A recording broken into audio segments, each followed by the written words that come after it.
Hey everyone, one of the technologies I wanted to share with you is Nearpod. I can't say enough good things about Nearpod. I love it. It is both a web-based, so nearpod.com, or you can download the Nearpod app and use it either way. Same for students. They can either go to nearpod.com or use the app if you have it. You do need an account, and again, sign up is free. I'm going to go ahead and log into mine.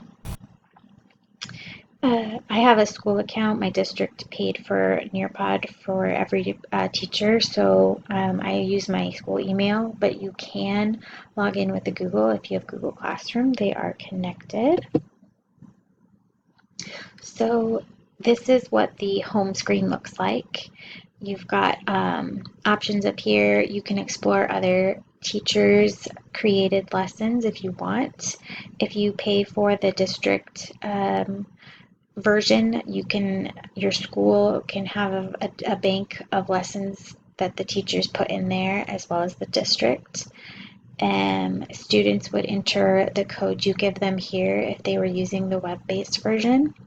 And then I'm going to go to my Nearpod over here.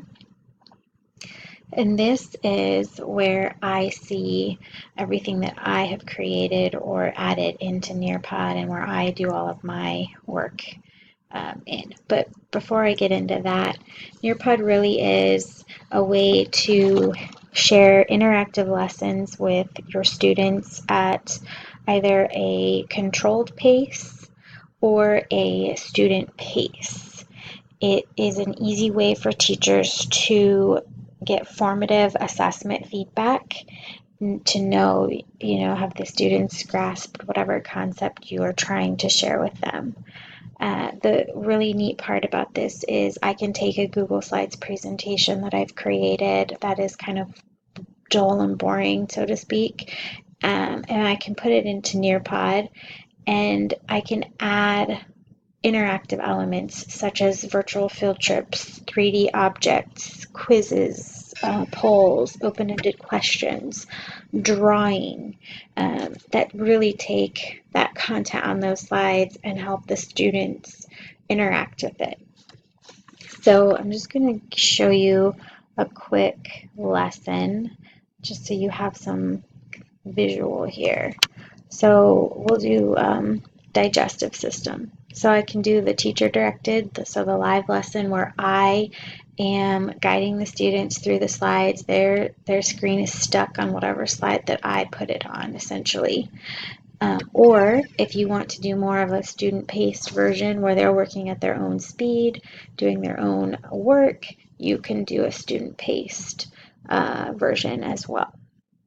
So if I go to the live lesson, I'm going to launch a new live lesson here.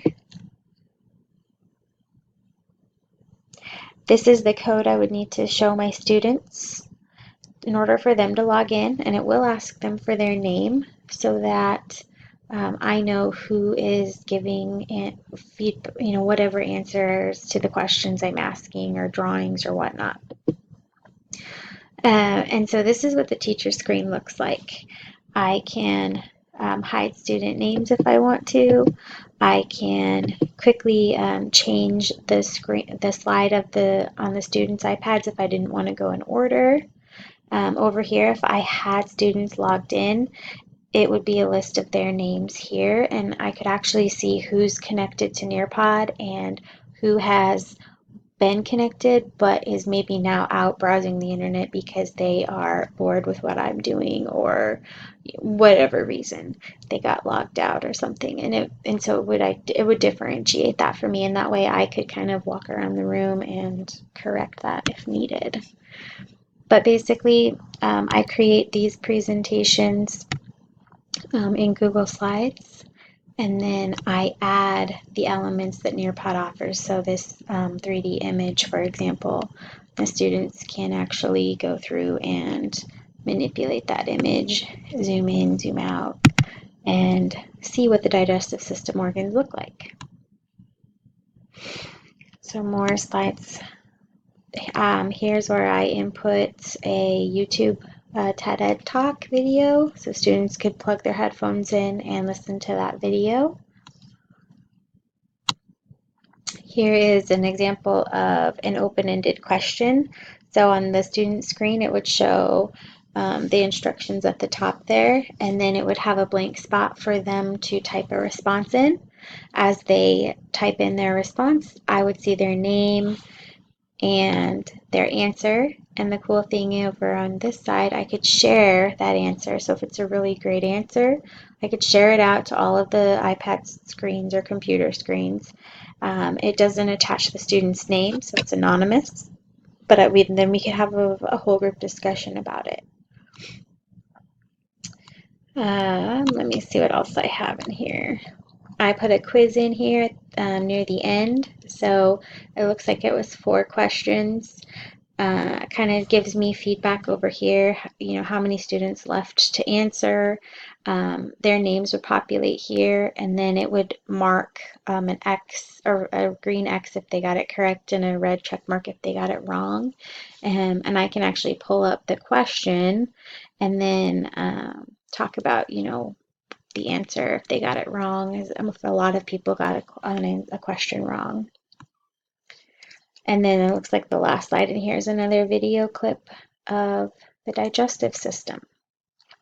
You can add activities over here on this side if I wanted to quickly insert a draw it, or maybe a website that I found, true false question, and so on. And so again, you can do this either teacher paced as I did right now, kind of walk through the slides, or you can assign the code. It gives you a different code if you do the student paced, but basically they would be able to control their own screen and move through the slides at their own pace. The only other thing I want to show you is their reports. So it's important to be able to see how those students are answering, especially if you're doing a student-paced version. And so in this section, you can pull up reports for all of the presentations you've done and go back and look at the responses to the questions, go back and look at quiz responses, and so on, so that you can see how the students are doing and go from there. So Nearpod is, I think, a very powerful tool. I always have 100% engagement, and I think it gives every student a voice and allows them to take ownership of their learning.